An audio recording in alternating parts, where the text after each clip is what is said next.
Hello students, I welcome you all to Current Affair Lectures by Azad ICS Academy, and today we are going to look into the current affairs of 8th March.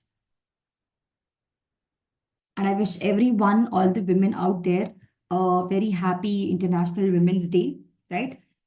And obviously all my students, right? So let us see the answer for the question that we had seen yesterday, and that is, in what ways the beginner believed to help patients in hospitals and nursing home? And the answer is, it claims their heart rate, or it calms their heart rate and lower blood pressure, and that is how they feel good, and that is how this particular instrument can be used to help the patients in the hospital as well, right? I hope you have got this answer right. Now let us see what are the articles that we have for today. And the first important article that we have is, the plight of a prisoners with disabilities need attention. That is what Supreme Court says. The Supreme Court on Friday said that the petition highlighting a trauma and inhuman conditions suffered by the professor G.N. Sai Baba, a elderly Stan Swami, raised a issue or serious issue about lack of disabled friendly accommodation and facilities in prison across the country. So here there's one person, do not have to remember the name of the person, but here they're talking about a prisoner who is disabled. Even with those people also, what is happening here is there is kind of ill treatment that is being taking place. And this is not good, is what is being discussed with the Supreme Court, and Supreme Court is also talking about the same.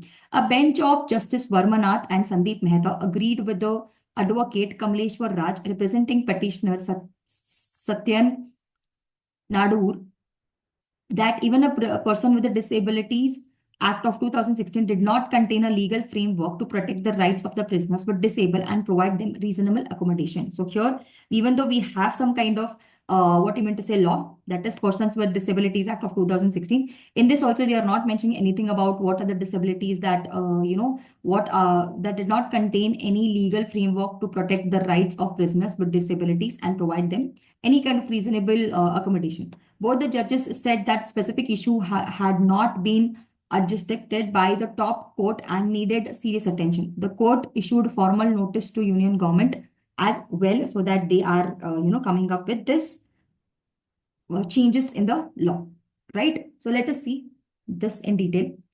The demise of Professor G.N. Sai Baba, a scholar and a human rights activist with disabilities, was directly attributable to his deteriorating health, exacerbating by prolonged creation and the human conditions of his detention. San Swami also struggled with disability due to Parkinson's syndrome and died while in prison. He was denied medical treatment and basic support. So the people who are having a lot of disabilities, and if they are in the prison, they are not even getting proper treatment, and due to which a lot of people are basically dying. So harsh prison condition, disabled prisoners are housed in the same facilities as non-disabled inmates without any necessary support. Many prisoners manually do not mandate ramps, mobility aids, or other accessible features, violating disability rights law. Okay, so Supreme Court responses that, or Supreme Court is the prisoners are doing, see, manually, most of the states continue lack mandatory provision for the ramps and other accessible measures in the prison. This failure persists in many basic mobility with prisoner premises and the direct or contravention of statutory requirements set from the act itself. So here we need to understand that there is the same kind of treatment that is done with the person who is disabled and the person who is not disabled in the prison. So this is something which is not good. So for this, what your Supreme Court is saying, the court acknowledged that this issue has not been previously adjudicated. A formal notice was issued to the union government signaling the need of reforms in the prison facilities. So hence what they're trying to tell us here is that there will be a kind of a change that's going to happen when it comes to the prison and how the people are going to be treated in the prison, right? So this is something that we need to understand. Now, see, plight of disabled prisoners. Challenges faced by disabled in the prisoners lack accessibility. See, many prisoners lack ramps, accessible toilets. So the way they are able to, some of them may not be able to sit properly. Maybe they have some issues with their leg. They are not able to sit properly. The type of the toilet that they require is not being provided. Okay. And making mobility is very difficult. They do not have ramps and there would be steps. So because of this also, there is a possibility that they're not able to move freely. Okay, inadequate medical care. The people who are suffering from any kind of diseases, like you can see, there was a person who was suffering from Parkinson's syndrome, and still he died in the prison and he did not get any medical aid. No special provision. They are housed within the non-disabled imitates itself. So there is kind of, same kind of treatment. Legal gaps. The Right of Persons with Disability Act do not mandate any kind of, rights or any kind of facilities to disabled people. So hence that is also there. Social stigma. Disabled imitates face neglect, isolation, and mistreatment due to the lack of awareness also. Policy changes is something that needs to be done. What are the way forward that we can do here is, first thing is we need to make reforms. We need to give them accessible toilets. We need to make sure that there are ramps so that they can move freely. They should provide medical support. There should be policy changes, legal safeguard, and there should be training and awareness. They should train the prison staff on disabled rights and care. How do we care for them? How do we, ask them to be there, or what kind of services that can be provided to such kind of people in the prison?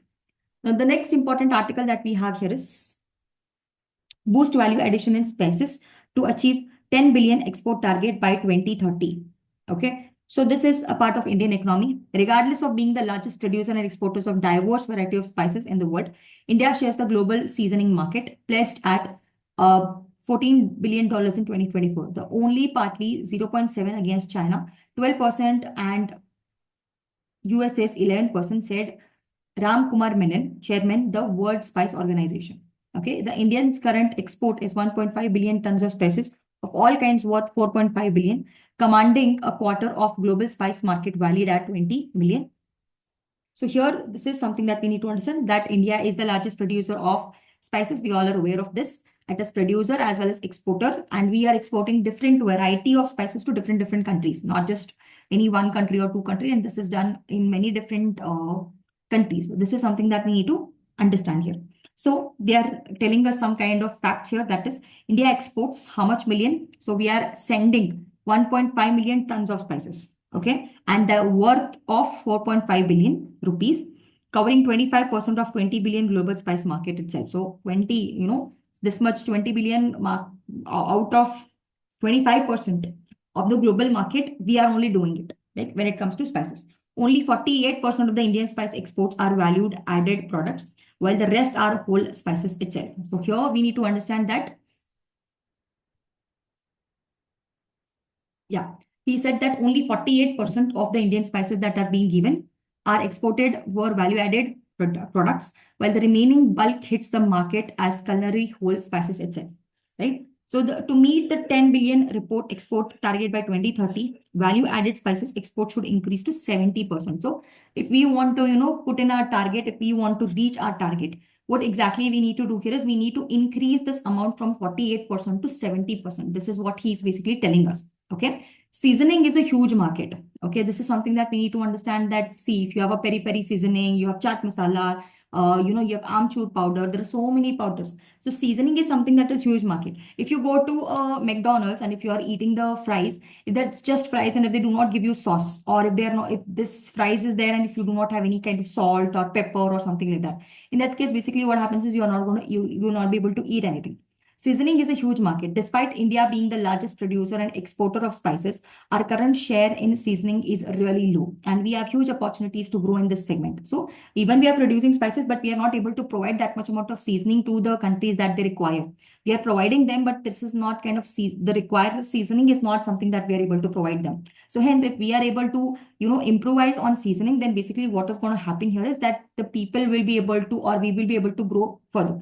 Mr. Menon further said that it is critical for Indian spice sector to explore the neurocritical and paracetamol values of species in a big way. See, I think all of us are aware of this, that, if you are feeling cold, cough, suffering from cough, you need to eat ginger or drink ginger juice, eat garlic, or basically ginger. So ginger is a kind of a spice that you have. Ginger powder is something that is there. So there are so many medicinal values also when it comes to spices. So if you have a teeth problem, you can use clove, right? So clove, or it is called lavang, right? So you can use this for your teeth pain. You can use elaichi, right? So these are some of the species, or some of them. You have something called ajwain, okay, and that can be used if you have some indigestion problem. So there are a lot of medicinal values when it comes to these kind of spices, and that is also something that we need to value. Okay, that can also give us some kind of new ways to export more.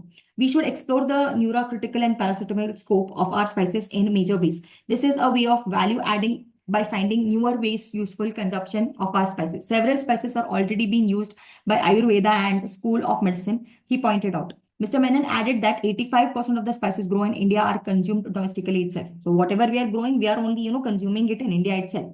Okay. Although India leads the world in spice production, Vietnam, Indonesia, Brazil, China are also active players in the global spice market.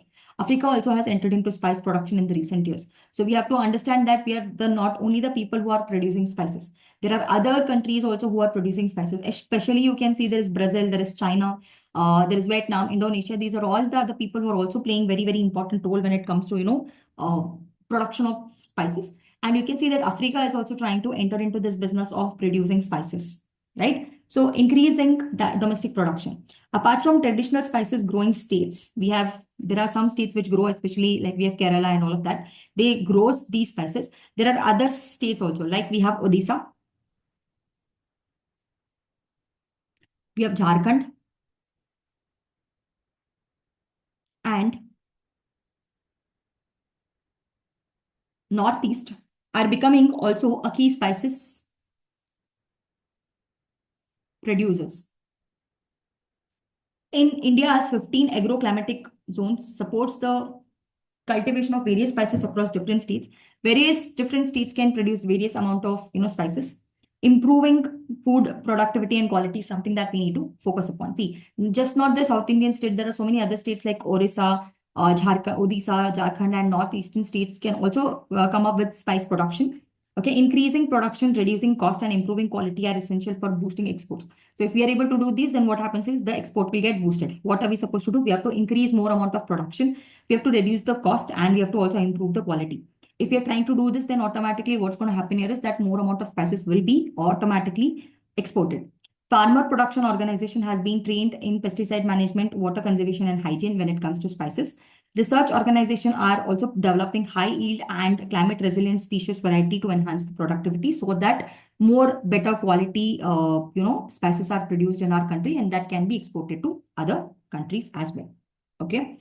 So these are certain things. Now, emerging producers also, as I already told you that you can see that Odisha, Jharkhand are emerging spices. India has 15 different agrogrammatic conditions that has helped us grow wide variety of spices almost in all the states, he said. Export possibilities are huge.